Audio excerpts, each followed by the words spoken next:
الرحمن علم القرآن خلق الإنسان علمه البيان الشمس والقمر بحسبان والنجم والشجر يسجدان والسماء رفعها ووضع الميزان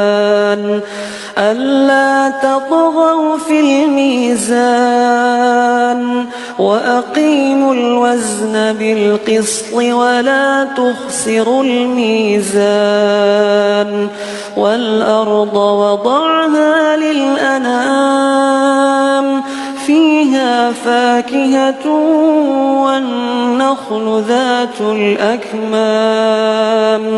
والحب ذو العصف والريحان فبأي آلاء